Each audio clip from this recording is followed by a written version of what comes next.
श्री स्वामी समर्थ. स्वागत आहे तुमचं माझ्या YouTube चॅनलवरती. आजचा दिवस तुम्हाला खूप छान, सुखाचा, समाधानाचा जाऊ देत.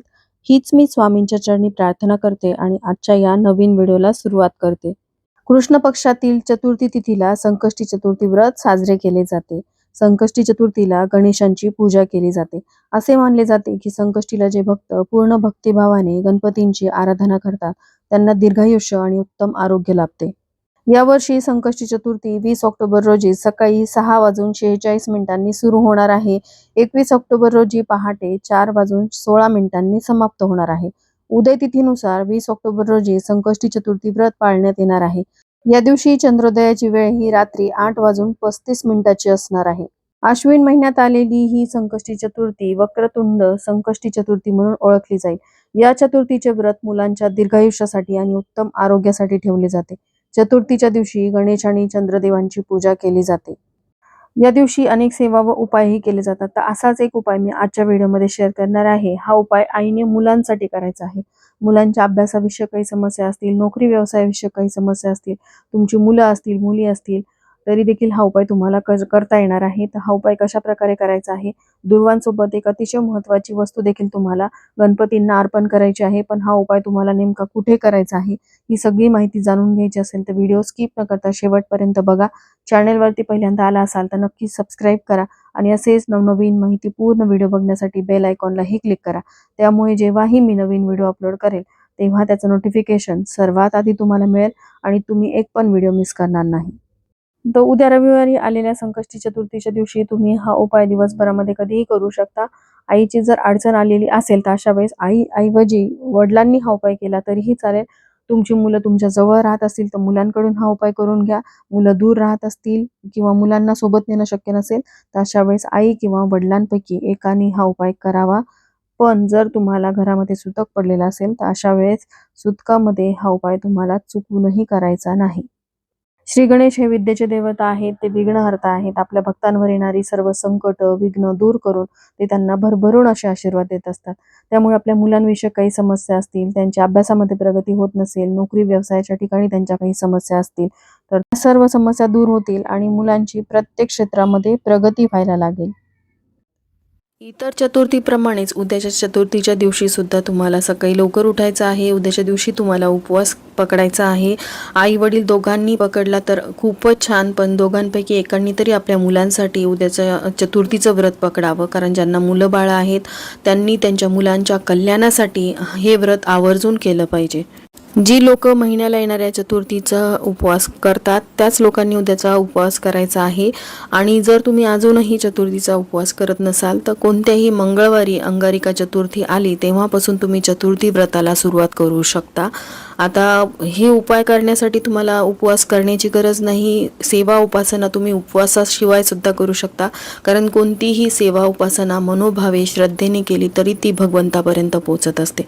पण काही चुका आपण करतो त्यामुळे आपल्याला त्या सेवेचं फळ मिळत नाही.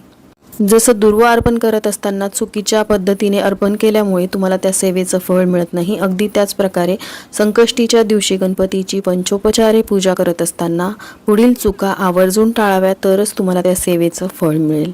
रोजच्या देवपूजेमध्ये आपण सर्व देवांना आंघोळ घालतो. देवांना आंघोळ घालण्यामध्ये सर्वात पहिला मान गणपतींचा असतो. गणपतींच्या पूजनाशिवाय इतर देवांची पूजा केली जात नाही.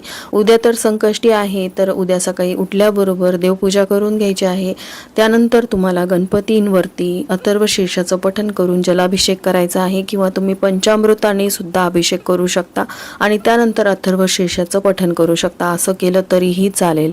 गणपती बाप्पांच्या मूर्तीवरती अभिषेक घातल्यानंतर एका चौरंगावरती थोड्याशा अक्षता ठेवून त्यावरती गणपती बाप्पांची मूर्ती तुम्हाला स्थापन करायची आहे.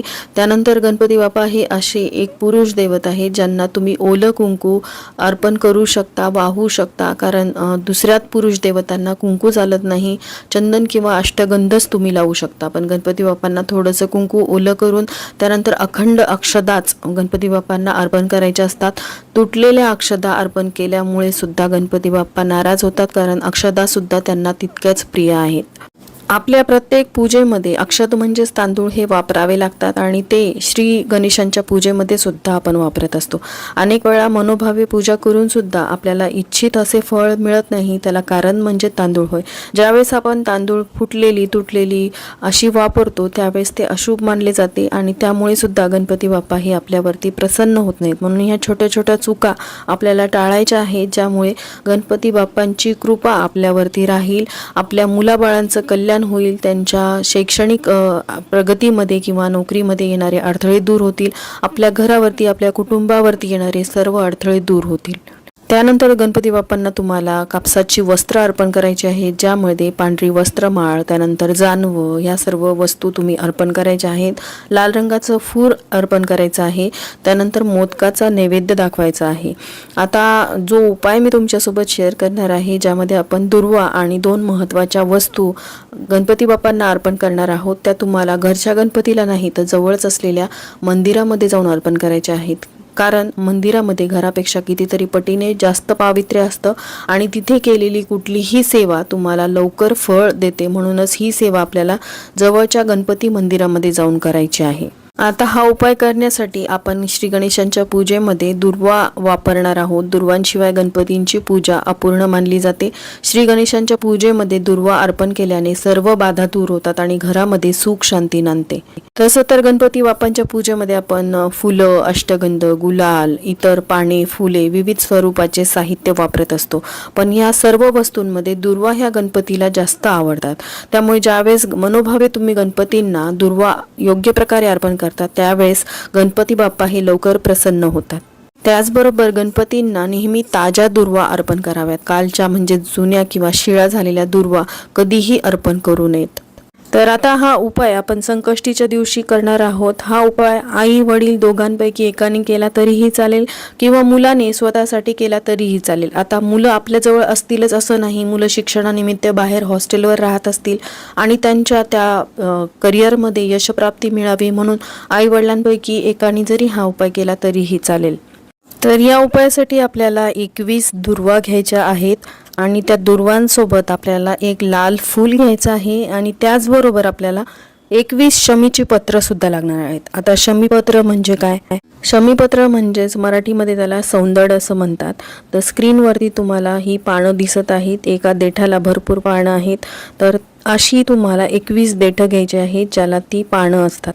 तर जसं आपण एक दुर्वा घेतो त्याला 3 पानं असतात, तर 21 दुर्वा घेतो त्यावेळेस ती एक जुडी तयार होते. अगदी त्याच प्रकारे अशीच आपल्याला शमीपत्रांची 21 जुडी तयार करायची आहे आणि 21 दुर्वा, 21 शमीपत्रांची जुडी आणि एक लाल फूल घेऊन आपल्याला जवळच असलेल्या गणपतींच्या मंदिरामध्ये जायचं आहे. आता हा उपाय करत असताना तुम्ही तुमच्या मुलांना सोबत घेऊ शकता. जर मुलं तुमच्या जवळ राहत असतील, शक्यतोवर घरीच असतील. मुलं जर जवळ राहत नसतील तर तुम्ही स्वतः जाऊन हा उपाय केला तरीही चालेल. पण मुलं जर तुमच्यासोबत असतील तर खूपच छान हा उपाय ठरेल. पण हरकत नाही, मुलं आता बाहेरगावी शिकायला असतील किंवा मुलं कधी कधी त्यांची इच्छा नसताना येत नाहीत, अशा वेळेस आईवडिलांनी हा उपाय केला तरीही चालेल. तर 21 दुर्वा, 21 शमीपत्रांची जुडी, त्यानंतर एक लाल फूल, हे सर्व साहित्य घेऊन गणपतीच्या मंदिरात गेल्यानंतर गणपती बाप्पांसमोर बसून ह्या सर्व वस्तू हातात घेऊन तुम्हाला ओम गण गणपतये नमः या मंत्राचा 108 वेळा जप करायचा आहे. तुमच्या मुलांनी केला तरीही चालेल किंवा तुम्ही दोघांपैकी एकाने केला तरीही चालेल. त्यामुळे हे सर्व साहित्य ज्यामध्ये 21 दुर्वा, 21 शमीपत्र आणि एक लाल फूल अभिमंत्रित होईल आणि त्यानंतर ज्यावेळेस तुमची मनोकामना बोलून तुम्ही हे साहित्य म्हणजेच दुर्वा, शमीपत्र, लाल फूल हे तुम्हाला गणपती बाप्पांना अतिशय मनोभावे शुद्ध अंतःकरणाने अर्पण करायचं आहे. कुठलीही सेवा करत असताना तुमची इच्छा पूर्ण होणारच हा विश्वास मनात असेल तर ती सेवा पूर्ण होतेच, ती तुमची इच्छा पूर्ण होतेच. पण तेवढी इच्छाशक्ती तुमच्या मनात असायला हवी आणि तेवढा विश्वास तुमचा गणपती बाप्पांवरती असायला हवा. तर हा उपाय कधी कधी करायचा आहे, जर तुम्हाला असं वाटलं की तुम्ही प्रत्येक चतुर्थीच्या दिवशी तुम्ही हा उपाय करू शकता, तुमच्या घराच्या जवळपासच एखादं मंदिर असेल तर तुम्ही हा प्रत्येक चतुर्थीला तुमच्या मुलांसाठी हा उपाय करू शकता. मुलांचं जोपर्यंत करिअर सेट होत नाहीत किंवा त्यांना नोकरी मिळत नाही किंवा त्यांच्या मार्गामध्ये येणारे सर्व अडथळे दूर होतील तोपर्यंत हा उपाय करू शकता, किंवा तुम्ही प्रत्येक चतुर्थीला तुमच्या मुलांच्या कल्याणासाठी हा उपाय केला तरीही चालेल.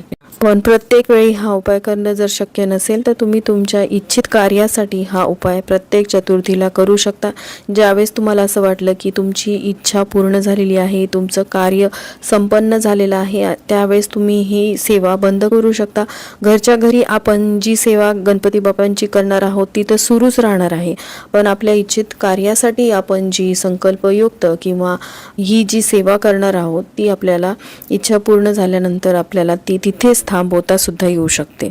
असं म्हणतात ना, कुठलीही गोष्ट जर सातत्याने पूर्ण विश्वासाने केली तर ती तुम्हाला अनुभूती देतेच. अगदी त्याच प्रकारे हा उपाय आहे. तुम्ही हा सातत्याने प्रत्येक चतुर्थीला उपाय केलात, मनोभावे केलात आणि यामध्ये आपण सर्व गणपती बाप्पांच्या आवडीच्या वस्तू गणपती बाप्पांना अर्पण करणार आहोत. त्यामुळे या उपायाची अनुभूती तुम्हाला येणारच. फक्त काही चुका आहेत त्या आपल्याला टाळायच्या आहेत. जसं दुर्वांच्या बाबतीत मी सांगितलं की दुर्वा ज्या आहेत गणपती बाप्पांनी सेवन केल्या होत्या, त्यामुळे त्या नैवेद्याच्या स्वरूपात त्यांना अर्पण करायच्या असतात. बरेच जण त्यांच्या चरणाजवळ अर्पण करतात, तर ही चूक आपल्याला करायची नाही. दुर्वा त्यांना तुम्हाला त्यांच्या पोटाजवळ ठेवायच्या आहेत, ज्यामुळे तो नैवेद्य त्यांना अर्पण केल्यासारखा होईल. आणि दुर्वा अतिशय प्रिय गणपतींना आहेत, त्यामुळे ज्यावेळेस तुम्ही दुर्वा मनोभावे गणपती बाप्पांना अर्पण करता त्यावेळेस ते लवकर प्रसन्न होतात, तुमच्या इच्छा पूर्ण करतात. एवढा हा प्रभावी उपाय आहे.